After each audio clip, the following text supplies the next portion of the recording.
বাংলাদেশ বিমান আমাদের ব্রিটেনের ম্যানচেস্টার টু সিলেট ঢাকা যে রোড যে ফ্লাইট সেটা নোটিশ ছাড়া বিনা নোটিশে হঠাৎ করে বন্ধ করে দেওয়া হয়েছে।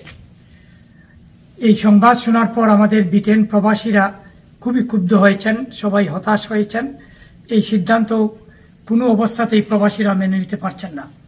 আমরা এর তীব্র নিন্দা এবং প্রতিবাদ জানাই এবং অনতিবিলম্বে ম্যানচেস্টার টু সিলেট ঢাকা যে ফ্লাইট সেটা যাতে আবার চালু করা হয়। আজকে আমরা কার্ডিফ থেকে এর জোর দাবি জানাচ্ছি।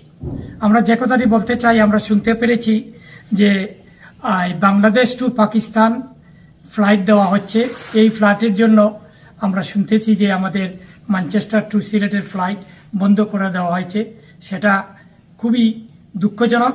আমরা মনে করি যে পাকিস্তান বা বাংলাদেশ টু পাকিস্তান, বাংলাদেশ টু অন্য দেশে ফ্লাইট দেন, আমাদের কোনো আপত্তি নেই।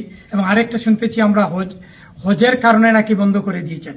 হজ সংক্রান্ত ব্যাপারে যদি ফ্লাইট দিতে হয় আপনারা প্রয়োজনে চার্টার ফ্লাইটের ব্যবস্থা করবেন, কিন্তু আমাদের এই রোড যেহেতু আমরা জানি ম্যানচেস্টার টু সিলেট সেটা লাভজনক সেই রোড কোনো অবস্থাতেই বন্ধ আমরা মেনে নিতে পারবো না। যদি সেটা বন্ধ আবার চালু করা না হয় তাইলে আমরা ব্রিটেন প্রবাসীরা আমরা আন্দোলন করতে বাধ্য হব। প্রয়োজনে আমরা বিমান বয়কট করব, প্রয়োজনে আমরা রেমিটেন্স বন্ধ করে দেব।